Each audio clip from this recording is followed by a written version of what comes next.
Good morning mga kawaray.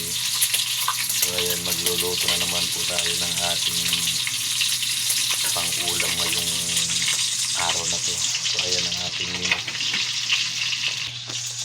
So yan ang mga main ingredients ko. Ang aking mga bida. So ayan. So umpisa na natin magluto. So ayan pala, may natira akong atay ng manok kagabi. So ayan, tira namin yan. So kasama ko na rin siya. Prinito ko lang.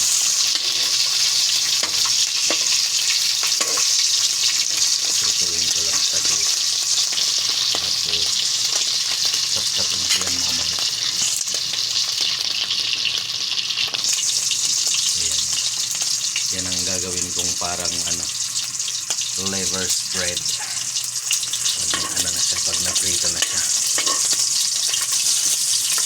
Deep fried ko lang siya, deep fried.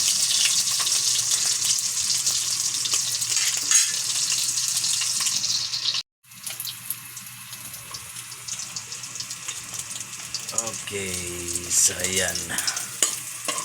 Pwede na.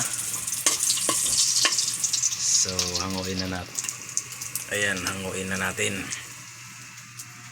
Yan, dito natin ilagay.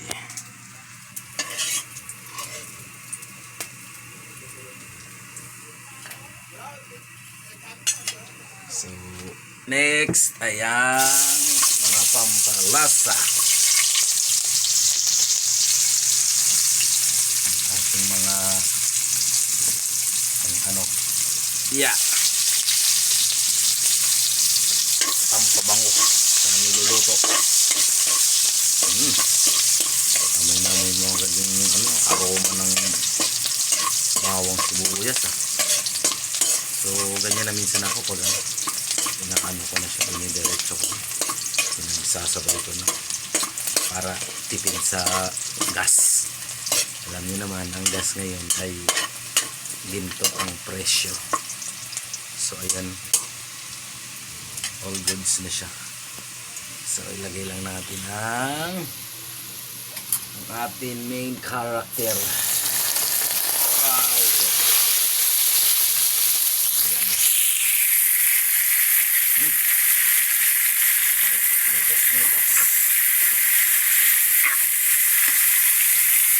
Mitos konti.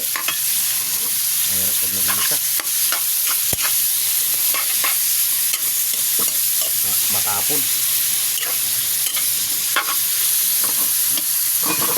Mitos konti, mitos. So sangkot siya lang natin ng konti. Sangkot siya lang natin ng mga ilang. Okay, so medyo na siya. Lagyan na natin ng mga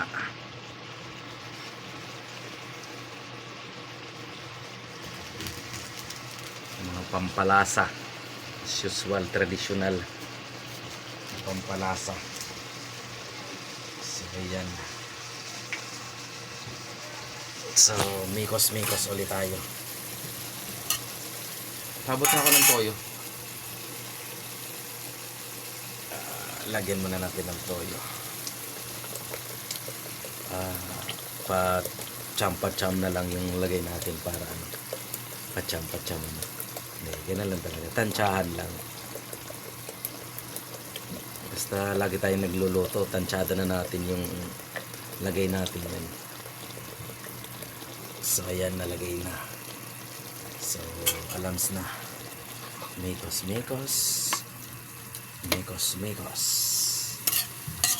Usual. Mikos lang tayo.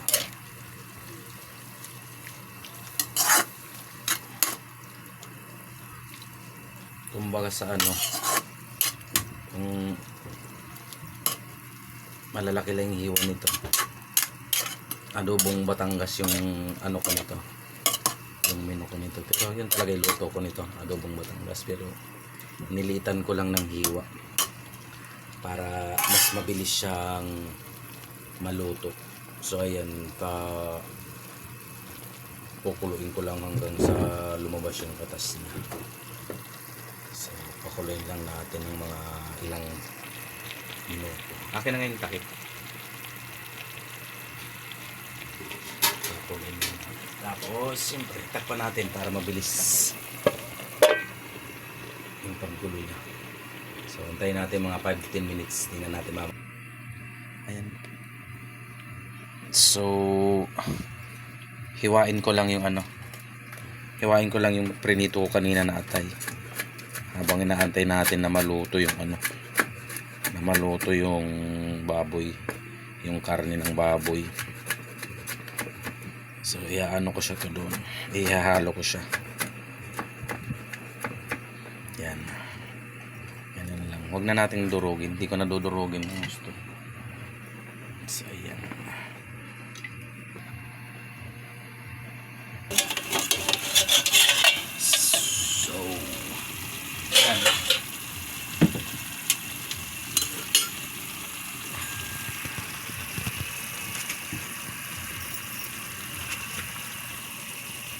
Ayan, tingnan natin.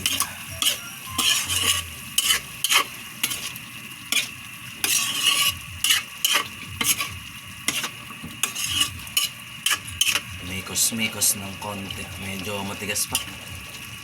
Kaya anuhan muna natin, pakulan lang natin. Dagdagan lang natin ng tubig para para sumakto.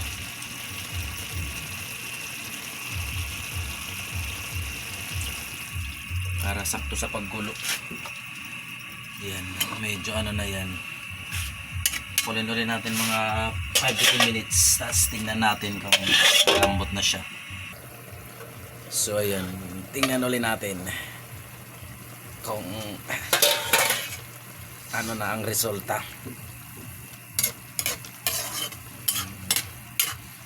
Medyo pa rin.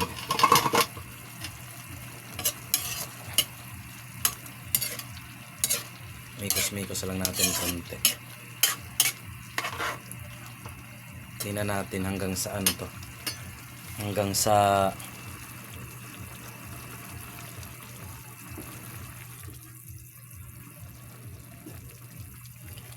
i-lower natin yung i-lower natin yung init.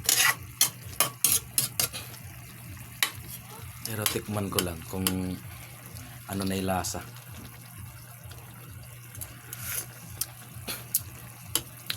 Sus.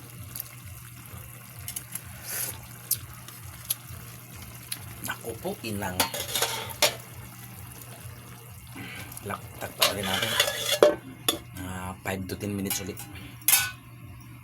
Para sigurado na malambot na talaga. Malambot na siya. Pero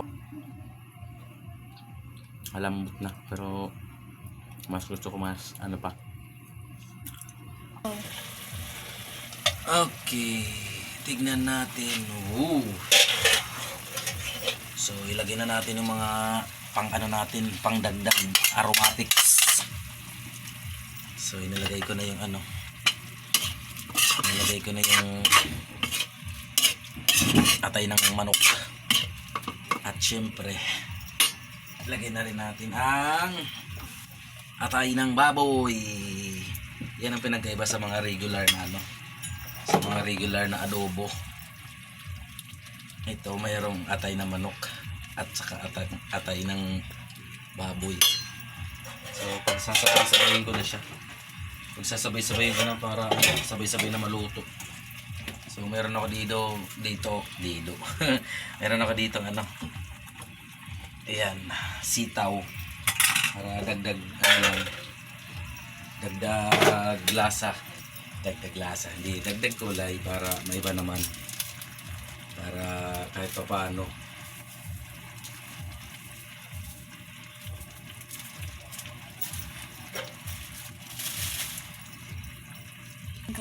So mikos ulit para pumantay yung So ito, hindi ko na siya dadagdagan ng tubig. Sakto na yan. Ayan. Pakuluin ko lang din ng ano yan. Pakuluin ko lang ng mga 5 to 10 minutes. Para maluto lang yung gulay. Takpan ko lang para mabilis kumulo. Pag kulo yan, okay na yan. So, tingnan natin. Okay. Nakulo na siya. Lumabas na rin yung katas ng atay. Pag yung atay kasi hindi natin lulutuin ng todo. Okay na lumabas yung katas niya. Para hindi ganun siya katigas. Palaputan siya natin ng harina.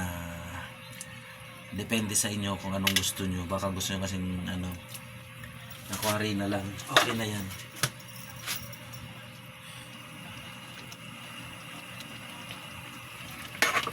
Para malapot.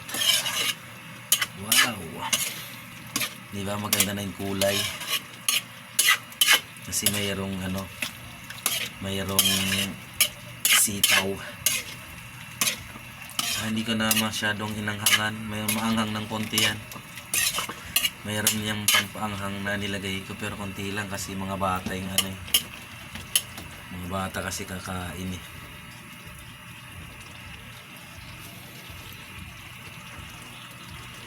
So ayan na siya. Ayan na yung aming ulam for tonight. So thank you for watching. Thank you so much. Please like and share and subscribe na rin. Thank you. Bye bye. Salamat.